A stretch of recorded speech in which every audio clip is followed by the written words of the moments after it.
एक तरफ सरकार दीपावली के त्योहार से पहले सरकारी सिस्टम को सुधारने को लेकर भरपूर प्रयास कर रही है। हाल ही में कुछ दिनों पूर्व उच्च अधिकारियों ने 108 एम्बुलेंस त्योहार से पहले धौलपुर जाकर अलर्ट रहने के निर्देश दिए, लेकिन दीपावली से महज 2 दिन पहले ही प्लेसमेंट एजेंसी के तहत लगाए गए कर्मचारियों ने एकत्रित होकर हड़ताल कर दी है और कामकाज को ठप कर दिया है। कर्मियों ने बताया कि हमें 2 महीने से वेतन नहीं मिला, लेकिन दीपावली का त्योहार सर पर है। ऐसे में हम दीपावली का त्योहार कैसे मनाएं? हमारा भी परिवार है, अगर हमारी जेब रहेगी खाली तो कैसे मनाएंगे दीपावली? एजेंसी के तहत लगाए गए कर्मियों में वार्ड बॉय, सफाई कर्मी, नर्सिंग कर्मी, कंप्यूटर ऑपरेटर सहित अन्य स्टाफ है शामिल। एनजीओ कर्मियों ने अस्पताल परिसर में सारे कामकाज को रोककर जमकर नारेबाजी की। आपको बता दें कि प्लेसमेंट एजेंसी के तहत अस्पताल परिसर में लगभग 100 से 150 कर्मचारी सरकारी अस्पताल में कार्यरत हैं। और हमारे सभी साथियों को दीपावली पर्व के त्योहार को भी देखते हुए प्रशासन की ओर से, अस्पताल प्रशासन के जगत साहब को भी हम मिल चुके हैं। उन्होंने भी केवल ये कह दिया कि सैलरी आ जाएगी, लेकिन पूर्ण रूप से यह आश्वासन नहीं मिला हमें कब तक आएगी। ऐसी दीपावली के त्योहार को देखते हुए हम त्योहार काली दीपावली मनाने को मजबूर हैं और ऐसे समय में अगर हमको सैलरी नहीं मिलेगी तो हम अपना घर कैसे चलाएंगे, बच्चों का लालन पालन कैसे करेंगे। एक और सरकार सभी को सशक्त कर रही है, मजबूत कर रही है और यहाँ हमें वेतन तक नहीं मिला है 2 माह का। ऐसे में हमारा घर का गुजारा करना मुश्किल हो गया है। अब ऐसे में हम किसके पास जाकर गुहार लगाए?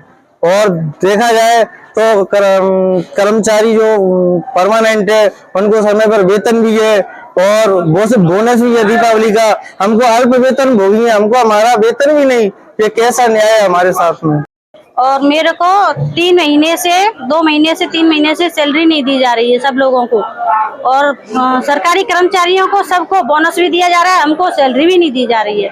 अधिकारियों को बोला है आपने? सबको बोल चुके हैं, पीओ साहब को बोल चुके हैं, कलेक्टर साहब को भी बोल चुके हैं, किसी को नहीं दिया जा रहा है। इस साल में पिछले 3 माह से हमें वेतन के लिए तरसाया जा रहा है। हम अल्प वेतन भोगी हैं जिनको कहीं और रोजगार नहीं है हॉस्पिटल के अलावा, फिर भी हम लोगों को सैलरी देने में बहुत परेशानियां आ रही हैं, घर चलाने में भी परेशानियां आ रही हैं। तो यहाँ को देखते हुए पैसों की तंगी होने के कारण हमें यह कदम उठाना पड़ रहा है। क्या कारण रहा? बजट नहीं है या फिर कोई दूसरा कारण?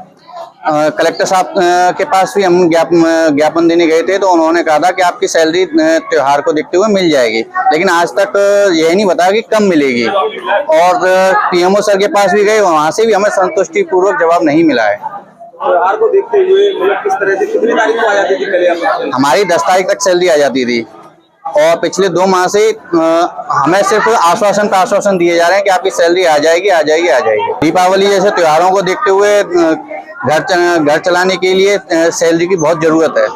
कितने आप यहाँ पर सभी कैडर के हैं, computer operator, ward boy, nursing कर्मी, सभी स्वीपर भी हैं हमारे साथ।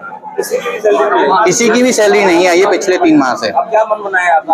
अब हम लोगों ने मन बनाया कि या तो हमें आज सैलरी का पक्का प्रूफ मिल जाए कि हमें सैलरी कब मिलेगी, नहीं तो हमें कार्य बहिष्कार करने के लिए प्रेरित कर रहे हैं। एक तरफ तो सरकार त्योहार को देख करके हर चीजों को मजबूत कर रही है, चाहे वो एम्बुलेंस हो, चाहे चिकित्सा के और भी साधन हो। वो सिर्फ उनकी कहावत ही है, धरातल बिल्कुल खाली चल रहा है। ऐसे में अगर त्योहार पर नर्सिंग कर्मी काम नहीं करेंगे तो कैसे काम करेंगे? सर, अगर सैलरी नहीं मिलेगी तो हम नर्सिंग कर्मी कहाँ से घर चलाएंगे? घर नहीं चलाएंगे तो हमें यहाँ काम कैसे कर